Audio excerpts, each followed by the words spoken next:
దహించు అగ్ని విస్ఫోటన సదస్సు, యూదా గోత్రపు సింహముల సమావేశం 2026 ఫిబ్రవరి 2, 3, 4, 5 తేదీలలో ప్రతిరోజు ఉదయం 9 గంటల నుండి ప్రారంభించబడును.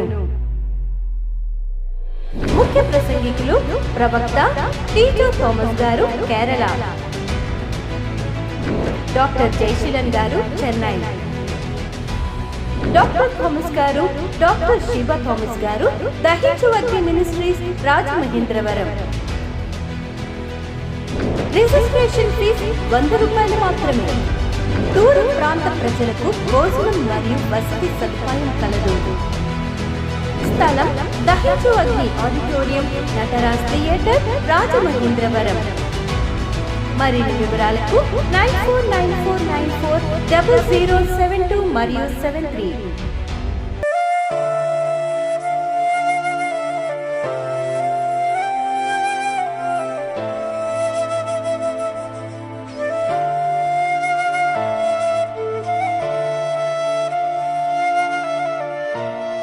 హల్లెలూయా. దేవుని బిడ్డలారా, మనం కొన్ని నిమిషాలు దేవుడి వాక్యాన్ని నేర్చుకుంటాము. మన దేవుడు సర్వశక్తిమంతుడై ఉన్నాడు. దేవునికి స్తోత్రం. దేవుడు మనల్ని ఏర్పాటు చేసుకున్నాడు. ఆ దినాల్లో ఇశ్రాయేలుని దేవుడు ఏర్పాటు చేసుకున్నప్పుడు వారు ఐగుప్తు దేశం బానిసత్వంలో ఉన్నారు. దేవుడు వారిని విడిపించడానికి ఆయనే దిగి వచ్చాడు. హల్లెలూయా. దేవుడు దిగి వచ్చి వాళ్ళని రక్షించాడు. 10 రకాల తెగుళ్ళు ఇశ్రాయేలీల మీదకి, ఐగుప్తీయుల మీదకి వచ్చినప్పుడు అక్కడ దేవుడు ఇశ్రాయేలీలను మినాయించాడు. అక్కడి నుంచి దేవుడు వారికి ఇచ్చిన వాగ్దానం ఏంటి అంటే, మిమ్మల్ని పాలు తేనెలు ప్రవహించే దేశానికి తీసుకుని వెళతాను. అక్కడ మీరు నాటని తోటల ఫలాలు తింటారు, కట్టని ఇళ్ళల్లో ఉంటారు. శ్రేష్టమైన దేశాన్ని నేను మీకు ఇవ్వబోతున్నాను. మీరు ఈ అన్యజనుల మధ్య ఉండనక్కర లేకుండా ఒక ప్రత్యేకమైన జనాంగంగా, ఒక ప్రత్యేకమైన దేశంగా నేను మిమ్మల్ని నివసింపచేస్తాను అని దేవుడు వాగ్దానం చేశాడు. దేవునికి స్తోత్రం. హల్లెలూయా.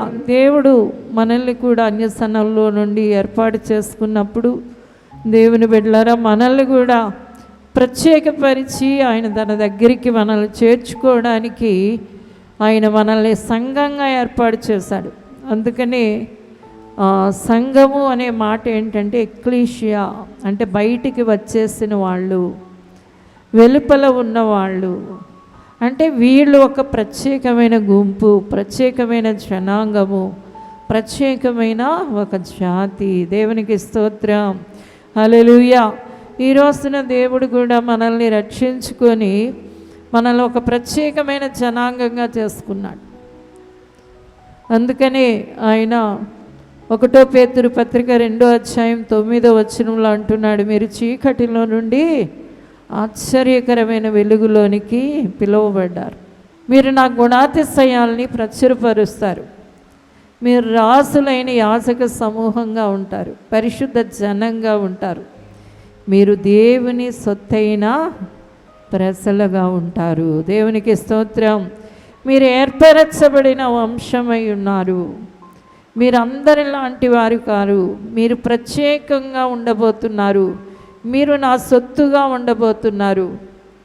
నేను మిమ్మల్ని ఏర్పాటు చేసుకున్నాను. మీరు పరిశుద్ధ జనాంగంగా ఉండబోతున్నారు అని దేవుడు మనల్ని గురించి సెలవిస్తున్నాడు. దేవునికి స్తోత్రం. హల్లెలూయా.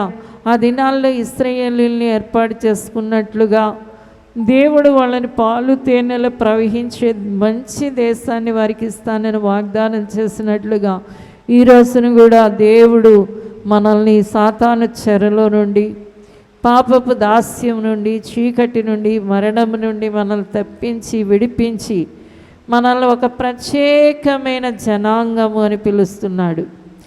దేవుని బిడ్డలు. మన పేరేంటి చెప్పండి? దేవుని బిడ్డలు.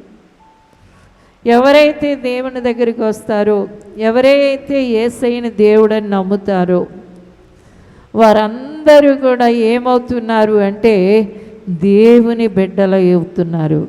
మనం ఎవరు చెప్పండి? దేవుని బిడ్డలమై ఉన్నాము. ఈరోజు యేసు ప్రభుని నేను నమ్ముకున్నానండి, ఆయన దగ్గరికి వచ్చేస్తానండి, నేను ఆయన్నే పూజిస్తానండి, ఆయన్నే సేవిస్తానండి అన్న వాళ్ళందరూ కూడా దేవుని కుమారులు కుమార్తెలనై ఉన్నారు.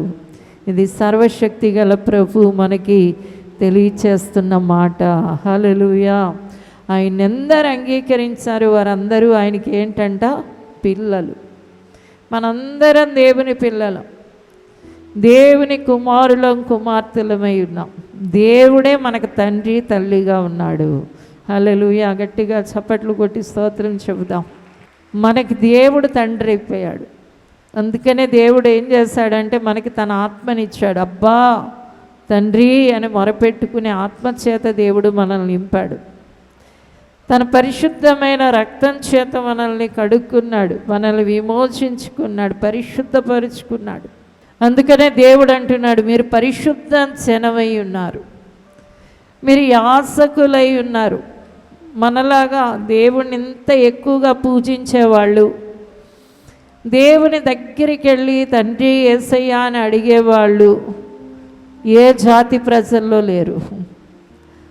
లోకంలో ఏ ఇతర ప్రజలు కూడా ఈ రకంగా దేవుని సేవించలేరు. మనమే దేవునికి దగ్గరగా సమీపంగా ఉండి దేవుణ్ణి సేవించగలుగుతున్నాం. దేవునికి స్తోత్రం. హల్లెలూయా. దేవుడు మనల్ని పిలిస్తే పలికే దేవుడుగా ఉన్నాడు. అందుకనే తండ్రి బిడ్డల సంబంధాన్ని దేవుడు తెలియజేస్తూ ఉన్నాడు. ఎంత దగ్గర సంబంధం అంటే ఇక దేవుడితోనే మనం ఎల్లప్పుడూ ఉండేలాగా, దేవుడితో మనం ఎల్లప్పుడూ నివాసం చేసేలాగా దేవుడు మనల్ని ఆశీర్వదించాడు. హల్లెలూయా. హల్లెలూయా. మనం నిత్యం దేవుడితో ఉంటాం. అందుకనే దేవుని బిడ్డలారా, బైబిల్లో తెస్సలోనిక పత్రికలో కీర్తనల్లో ఒక మాట చెప్పబడుతుంది, ఎల్లప్పుడూ దేవుణ్ణి స్తుతించండి. ఏం చేయాలట?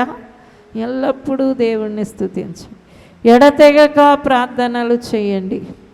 ఈ మాట ఎందుకు ఇవ్వబడుతుంది అంటే దేవుడిని మనం ఎక్కడైనా దేవుడితో ఉండగలిగే ఆ గొప్ప కృపను పొందుకున్నాం. దేవునికి స్తోత్రం.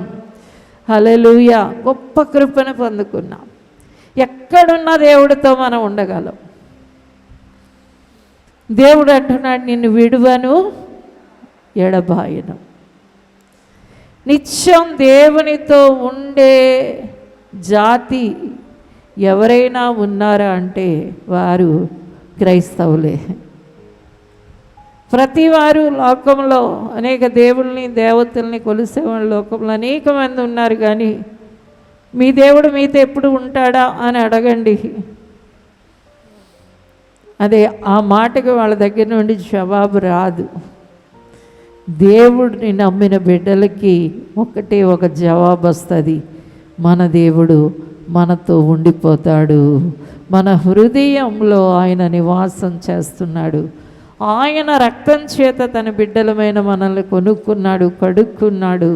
దేవుని బిడ్డలారా, ఇశ్రాయేలీయుల్ని ఐగుప్తు దేశం నుండి 10 రకాల అద్భుతాలు చేసి దేవుడు బయటకు తీసుకొచ్చినట్లు మనకి కనబడతా ఉంది. ఈ రోజును కూడా సాతాను చేతుల్లో బందీలుగా ఉన్న వారందరినీ దేవుడు రప్పించడంలో, విడిపించడంలో దేవుడు అనేక గొప్ప కార్యాలు చేశాడు. మనం అసలు చీకట్లో ఉండేవాళ్ళం, మనం సాతాను చేతుల్లో చెరలో ఉండని వాళ్ళం, పాపానికి బానిసలమైపోయిన వాళ్ళం. ఇలాంటి భయంకరమైన మరణం మనల్ని ఏలుబడి చేసింది, శాపాలు మనల్ని ఏలుబడి చేశాయి. ఇలాంటి పరిస్థితిలో దేవుడు మనకి విడుదలనిచ్చి దేవుడు మనకి సమీపమైపోయాడు. హల్లెలూయా. హల్లెలూయా. అప్పుడు మనం ఇలాగా దేవుని వైపు చూస్తే ఆయన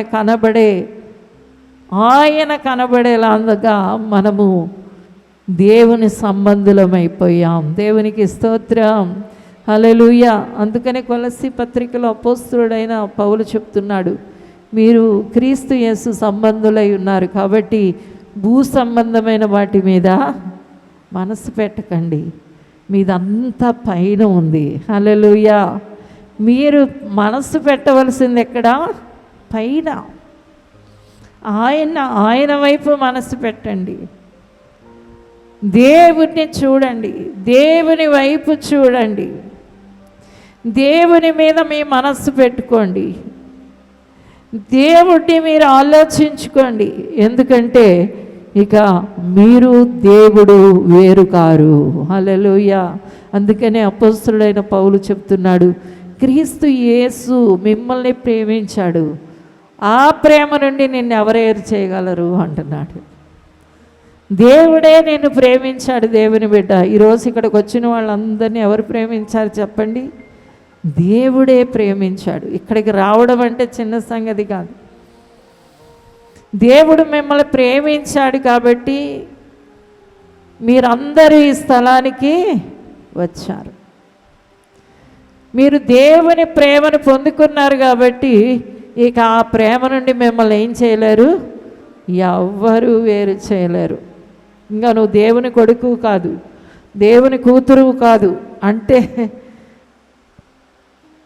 ఎవరు అనడానికి సరిపోరు. చూడండి, చిన్నపిల్లలతో ఆటలాడతారు, చిన్నపిల్లలతో ఆటలాడుకుంటారు కదా, మీ అమ్మ కాదు మాయమ్మ అని అంటూ ఉంటారు.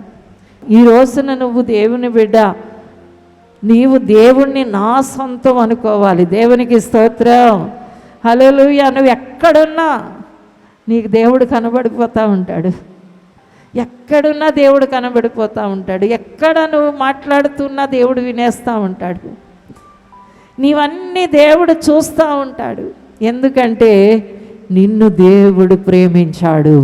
చప్పట్లు కొట్టి దేవుని నామానికి మహిమ చెల్లించండి. ఎంత అద్భుతమైన మాట అపోస్తలుడైన పౌలు అంటున్నాడంటే, క్రీస్తు యేసు ప్రేమ నుండి నిన్ను ఆఖరికి మరణం కూడా వేరు చేయలేదు, దూతలకు వేరు చేయలేదు, ఏది వేరు చేయలేదు. ఎప్పుడు నువ్వు దేవుని బిడ్డవై ఉన్నావు. దేవునికి స్తోత్రం. హల్లెలూయా, హల్లెలూయా. ఇశ్రాయేలీయుల్ని దేవుడు ఐగుప్తు దేశం నుండి విడిపించేటప్పుడు దేవుని బిడ్డలారా, అక్కడ ఇక ఫరో వాళ్ళని ఆపలేకపోయాడంతే. వెనకాల తరుముతూ ఉన్నా కూడా అతని చేతులకు అంకలేదు ప్రజలు. ఎందుకంటే దేవుడు ఎర్ర సముద్రాన్ని 2 పాయలుగా చేసి అందులో నుండి నడిపించేసి బయటికి చేర్చేశాడు. ఒక్క ఇశ్రాయేలీయుడు కూడా ఫరో చేతికి అందలేదు. ఎందుకంటే దేవుడు ఎర్ర సముద్రాన్ని చీల్చి అందులో నుండి నడిపించాడు. అందుకనే 1 కొరింథీ పత్రిక 10వ అధ్యాయంలో అంటున్నాడు, దేవుడు ఈ రోజున ఇశ్రాయేలీయులుగా ఉన్న మీరు ఆ రోజుల్లో ఎర్ర సముద్రం నుండి దేవుడు నడిపించి ఫరో చేతికి దొరకకుండా చేసేసాడు. చూసారా? ఆ దేవుడే బాప్తీసం ద్వారా మిమ్మల్ని వేరుపరిచేశాడు అంటున్నాడు. అందుకనే ప్రతివారు కూడా నమ్మిన తరువాత, యేసయ్యను సొంత రక్షకుడిగా అంగీకరించిన తరువాత ఏం చేయాలి చెప్పండి? బాప్తీసం తీసుకోవాలి. చాలామంది బాప్తీసం తీసుకోరు. సంవత్సరాల తరబడి దేవుడి దగ్గరికి వస్తారు కానీ బాప్తీసం తీసుకోరు. నువ్వు బాప్తీసం తీసుకున్నప్పుడు ఇక శాతానికి నీకు ఉన్న సంబంధం ఏమైపోయింది? తెంపబడింది. హల్లెలూయా, హల్లెలూయా. అందుకనే దేవుడు అంటున్నాడు, ఎర్ర సముద్రాన్ని 2 పాయలుగా దేవుడు చీల్చేశాడు. చీల్చేసిన తరువాత అందులో నుండి ఇశ్రాయేలీయులు వెళ్ళిపోయారు. ఒక్క ఇశ్రాయేలీయుడు కూడా ఫరోకు దొరకలేదు కదా, సరికదా? ఎర్ర సముద్రంలో పడి వారందరూ కూడా చనిపోయారు. నీకు సాతానికి ఉన్న సంబంధం అంతా తెంచివేయబడింది. చప్పట్లు కొట్టి దేవుని నామానికి మహిమ చెల్లించండి. హల్లెలూయా. నీవు ఇక దేవుని కుమారుడివి, దేవుని కుమార్తెవై ఉన్నావు. దేవుడి యొక్క ప్రేమంతా కూడా నిన్ను ఆవరించి ఉంది. దేవుడి ప్రేమంతా ఏం చేసింది? నిన్ను ఆవరించి ఉంది. అందుకనే దేవుడు అంటున్నాడు, నీవే నా యాజకుడివి అంటున్నాడు. నీవే నా యాజకుడు అయి ఉన్నావు, నీవే రాజు అయి ఉన్నావు, నువ్వు పరిశుద్ధ జనమై ఉన్నావు, నువ్వు నా సొత్తై ఉన్నావు. ఇక నేను నిన్ను ఎన్నడూ విడువను ఎడబాయను. చప్పట్లు కొట్టి దేవుని నామానికి మహిమ చెల్లించండి. ఇలా దేవుడు ఐగుప్తు నుండి తీసుకొచ్చేటప్పుడు తన ప్రజలకు ఇస్తున్న మాట ఏంటంటే, మీకు ఒక వాగ్దాన దేశాన్ని ఇస్తాను, పాలు తేనెల ప్రవహించే మంచి దేశంలో మీరు అడుగు పెట్టబోతున్నారు. చప్పట్లు కొట్టి దేవుని నామానికి మహిమ చెల్లించండి. హల్లెలూయా, హల్లెలూయా. నేను మిమ్మల్ని పాలు తేనెలు ప్రవహించే దేశంలో ఉండునట్లుగా నేను మిమ్మల్ని రప్పించాను అంటున్నాడు. నిర్గమకాండం 13వ అధ్యాయం 5వ వచనాన్ని చదువుదాం. యెహోవా నీకిచ్చేదనని నీ పితరులతో ప్రమాణము చేసినట్లు కనానీయులకు, హిత్తీయులకు, అమోరీయులకు, హివ్వీయులకు, యెబూసీయులకు నివాస స్థానమయ్యుండు పాలు తేనెలు ప్రవహించు దేశమునకు నిన్ను రప్పించిన తరువాత నీవు ఈ ఆచారములను ఈ నెలలోనే జరుపుకొనవలెను. హల్లెలూయా. నీకు పాలు తేనెలు ప్రవహించే దేశాన్ని ఇస్తాను. నేను పోషిస్తాను, నేనే నిన్ను కాపాడుతాను, నేనే నిన్ను సంరక్షిస్తాను. దేవుడు ఎంత అద్భుతంగా దేవుడు తన పిల్లల్ని నడిపించాలనుకుంటున్నాడో చూడండి. ఎంత అద్భుతంగా దేవుడు మనల్ని పోషించాలనుకుంటున్నాడో చూడండి. అందుకని యేసుక్రీస్తు ప్రభువారు వచ్చినప్పుడు ఈ లోకంలో చెప్పిన మొట్టమొదటి ప్రసంగం ఏంటి అంటే, మీరు ఏం తింటాం ఏం తాగుతామని ఎందుకు ఏడుస్తారు అన్యసనులాగా? అన్యసనులైతే వాటి కొరకు ఏం తింటాం ఏం త్రాగుతామని ఏడుస్తారు. చూడండి, నేను ఈ పక్షులకు ఆహారం పెడుతున్నట్లుగా అవి ఏమన్నా విత్తుతాయా, కోస్తాయా? నేను వాటిని పోషించినట్లే నేను మిమ్మల్ని కూడా పోషిస్తాను. దేవునికి స్తోత్రం. హల్లెలూయా. వాటికి వస్త్రాలు ఇచ్చిన చూడండి, నేను పువ్వులకి ఎన్ని రంగులు ఇచ్చానో అలాగ నేను మీకు వస్త్రాలను ఇస్తాను. అంటే అన్నీ నేనే చేసేస్తాను. ఎంత గొప్ప మాటను దేవుడు పలుకుతున్నాడో చూడండి. మత్తయి సువార్తలో దేవుడు, మత్తయి సువార్త మనం 5వ అధ్యాయం 6వ అధ్యాయం 7వ అధ్యాయం మీరు ఎల్లప్పుడూ చదువుకోండి. అందులో గొప్ప అద్భుతమైన దేవుడు మనతో మాట్లాడిన ఆ గొప్ప మాటలు మనకి కనబడతాయి. హల్లెలూయా. అవి మన చెవులలో రింగుమని మోగాలి. ఎంత గొప్పగా దేవుడు వాళ్ళతో చెప్తున్నాడో చూడండి. 28వ వచనం 27వ వచనం. మీలో ఎవడు చింతించుట వలన తన ఎత్తు మోరడెక్కువ చేసుకొనగలడు? వస్త్రములను గురించి మీరు చింతింపనేలా? అడవి పువ్వులు ఎలాగో ఎదుగుచున్నవో ఆలోచించుడి. అవి కష్టపడవు, వడకవు. అయినను తన సమస్త వైభవంతో కూడిన సొలొమోను సహితము వీటిలో ఒకదాని వలన నేను అలంకరింపబడలేదు. హల్లెలూయా. సొలొమోనే అంత అలాగా. సొలొమోను 14 సంవత్సరాలు తన భవనాన్ని కట్టించుకున్నాడు. ఎక్కడెక్కడి నుండో ఎన్నో రంగురంగుల రాతి పలకలను తెప్పించుకొని, ఎంతో చక్కెర తెప్పించుకొని, ఎంతో సుందరంగా అందంగా కట్టించుకున్న ఆ భవనాన్ని దేవుడు చెబుతూ, పువ్వులకి నేను ఎన్ని రంగులు ఇచ్చానంటే ఆఖరికి సొలొమోనుకు కూడా అన్ని రంగులు వాళ్ళ ఇంట్లో లేవు అంటున్నాడు. అలాగా మీకు కూడా నేనేం చేస్తాను? వస్త్రాలను ఇస్తాను.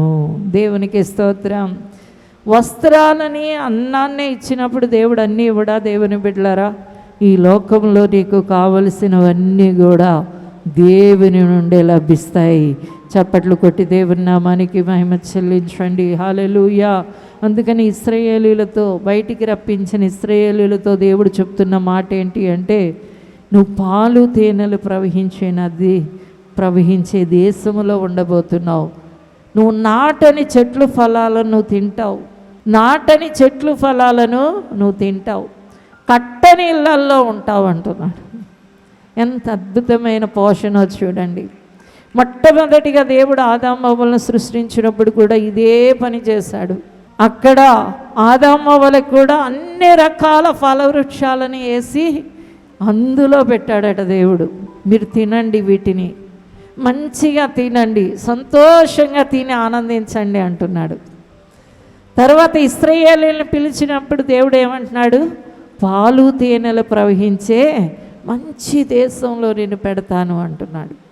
ఇక్కడ యేసు ప్రభు శరీరధారిగా ఈ భూమి మీదకి వచ్చి తన ప్రసంగాన్ని చేస్తూ ఉన్నప్పుడు కూడా దేవుడు చెబుతున్న మాట ఏంటి అంటే, చూడండి ఆకాశ పక్షులను చూడండి, అవి ఎలా పోషించబడుతున్నాయో మిమ్మల్ని అలాగే పోషిస్తాను. దేవునికి స్తోత్రం. అడవి పువ్వులకి ఎంత అందాన్ని ఇచ్చానో అలాగే మీకు వస్త్రాలను ఇస్తాను. నువ్వు దేని కొరకు భయపడద్దు, దేని కొరకు చింతపడద్దు అని తన పిల్లలతో దేవుడు మాట్లాడుకుంటున్న మాటలు ఇవి. దేవునికి స్తోత్రం. హల్లెలూయా, హల్లెలూయా. ఒక దేవుని బిడ్డగా నువ్వు 24 గంటలు నీ దేవుడు బట్టి నువ్వు సంతోషిస్తూ ఆయన స్తుతించాలని దేవుడు కోరుకుంటున్నాడు. కాబట్టి నీ భయాలు, నీ చింతల నుండి దేవుడు విడుదల పొందాలని, నీ భారాల నుండి విడుదల పొందాలని తానే అన్నీ చెయ్యాలనుకుంటున్నాడు. చప్పట్లు కొట్టి దేవుని నామానికి మహిమ చెల్లించండి. హల్లెలూయా, హల్లెలూయా. దేవుడే అన్నీ చేయడానికి అవకాశం ఇవ్వండి. ఈ రోజున దేవుని బిడ్డలైన వారన్నీ దేవుడు చేయడానికి అవకాశం ఇవ్వడం లేదు. వీళ్ళే మోస్తున్నారు బరువులు, వీళ్ళే చింతపడతా ఉన్నారు, వీళ్ళే బాధపడుతూ ఉన్నారు. దేవుడు అంటున్నాడు, నీవేమీ బాధపడకు, నువ్వేమీ భయపడకు, నువ్వేమీ చింతపడకు, అవన్నీ నాకు వదిలేయి, నువ్వు సంతోషంగా నన్ను సేవించాలని నేనేం చేస్తున్నానంటే నిన్ను విడిపించి రప్పిస్తున్నాను. హల్లెలూయా, హల్లెలూయా. ఇశ్రాయేలీయుల్ని దేవుడు అన్యసనుల్లోండి బయటికి రప్పించినప్పుడు దేవుడు చేస్తున్న వాగ్దానం ఈ గొప్ప వాగ్దానమై ఉంది. అందుకనే ఆఖరికి వాళ్ళు అరణ్యంలో నడిచేటప్పుడు కూడా దేవుడు ఏం చేశాడు, వాళ్ళకు బరువు పెట్టలేదు, వాళ్ళకు ఒత్తిడి కలుగ చేయలేదు, వాళ్ళకు భారం పెట్టలేదు. దేవుడు ఆకాశం నుండి పొద్దునే ఏం చేసేది, మన్నా కురిసేసేది, పొద్దునే మన్నా కురిసేసేది. ఇశ్రాయేలీయులు అరణ్యంలో నడిచేటప్పుడు దారిలో నేను నీళ్ళు ఇస్తాను, బావి తవ్వుకోండ్రా అన్నాడు అనుకో దేవుడు. ఏం చేయాలి వాళ్ళు? పొద్దస్తమాను బావి తవ్వడానికి రెక్కలు ముక్కలు చేసుకుని కష్టపడుతూ ఉండాలి. దేవుడు అంటున్నాడు, ఆ బండను కొట్టు, నీళ్ళు వస్తాయి, శుభ్రంగా నీళ్లు తాగండి. హల్లెలూయా, హల్లెలూయా. ఎంత అద్భుతమైన ప్రణాళిక దేవుడిది చూడండి. ఎంత ఆశ్చర్యమైన ప్రణాళిక దేవుడు తన బిడ్డల ఎడల కలిగి ఉన్నాడు. దేవుని బిడ్డలరా, ఈరోజు ఆయన కుమారుడుగా, ఆయన కుమార్తెగా ఉన్న నీవు ఎర్ర సముద్రం దాటి బాప్తీసం తీసుకుని నేను ఆయన బిడ్డని అని చెబుతున్న నీకు దేవుడు అంటున్నాడు, నేనే నీ పోషణ అయి ఉన్నాను. దేవునికి స్తోత్రం. నీ సంరక్షణ అయి ఉన్నాను, నీ కాపుదల అయి ఉన్నాను. నువ్వు బరువుతో భారముతో ఉండద్దు, నువ్వు సమాధానంగా ఉండు, నేను నిన్ను నడిపించబోతున్నాను. అందరూ లేచి నిలబడండి, ప్రార్థన చేసుకుందాం. ప్రభువా, నీ సంరక్షణలో నేను ఉంటానయ్యా. నువ్వు మొయ్యద్దు బరువు దేవుని బిడ్డ, నువ్వు భారాలతో ఉండద్దు, చింతతో ఉండద్దు, భయముతో ఉండద్దు. అవన్నీ కూడా దేవుడు చేస్తానంటున్నాడు. అలాగ చూస్తూ ఉండు ఆయన వైపు. ఆయన ఏం చేస్తాడో అలా చూస్తూ ఉండు.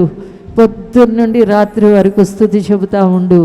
దేవుడు గొప్ప కార్యాలు నీ జీవితంలో జరిగిపోతూ ఉంటాయి.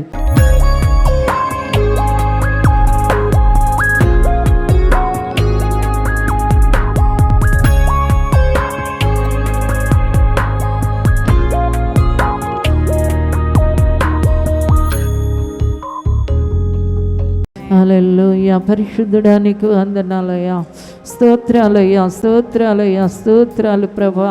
నీ ప్రియ బిడ్డలు నీతో నడుచుదురుగాక, నీ స్నేహములో జీవించుదురుగాక, నీ వైపు చూచుదురుగాక, నీ సంతోషములో అయ్యా నీ బిడ్డలు మహదానందం పొందుదురుగాక.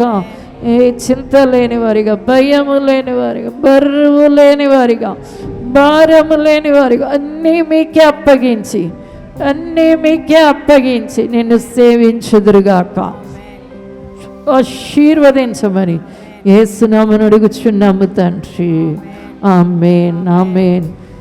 భీమవరంలో అభిషేక స్వస్థత కూడిక జనవరి 28వ తేదీన ఉదయం 9 గంటల నుండి ప్రారంభించబడును. ముఖ్య ప్రసంగికులు సిస్టర్ క్యాథరిన్ గారు, దహించువగ్ని మినిస్ట్రీస్, రాజమహేంద్రవరం. రోగములతో ఉన్నారా? చేతబడి శక్తుల చేత పీడింపబడుతున్నారా? అప్పుల సమస్యలతో ఉన్నారా? ఈ కూడికలో మీ ప్రతి సమస్యకు ప్రార్థన చేయబడును. స్థలం PCR function hall, K11 gym ఎదురుగా, PP రోడ్, చినరంగానిపాలెం సెంటర్, భీమవరం. వరంగల్లో దహించు అగ్ని సేవకుల సదస్సు జనవరి 29వ తేదీన ఉదయం 10 గంటల నుండి ప్రారంభించబడును. ముఖ్య ప్రసంగికులు డాక్టర్ థామస్ గారు, దహించు అగ్ని మినిస్ట్రీస్ రాజమహేంద్రవరం. స్థలం new Jerusalem Baptist church, circuit house, life line hospital road, Warangal. మరిన్ని వివరాలకు 9494940072 మరియు 73.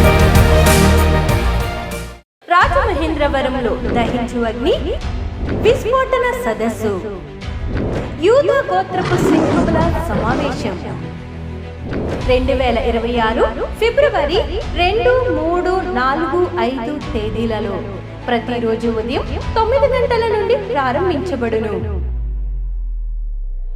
ముఖ్య ప్రసంగికులు ప్రవక్త టీజో థామస్ గారు, కేరళ. డాక్టర్ జయశీలన్ గారు, చెన్నై. డాక్టర్ థామస్ గారు, డాక్టర్ శివ థామస్ గారు, దహించు Agni ministries Rajamahendravaram. Registration fee 100 రూపాయలు మాత్రమే. దూర ప్రాంత ప్రజలకు భోజనం మరియు వసతి సదుపాయం కలదు. స్థలం దహించు అగ్ని ఆడిటోరియం, నటరాజ్ థియేటర్, రాజమహేంద్రవరం. మరిన్ని వివరాలకు 9494940072 మరియు 73.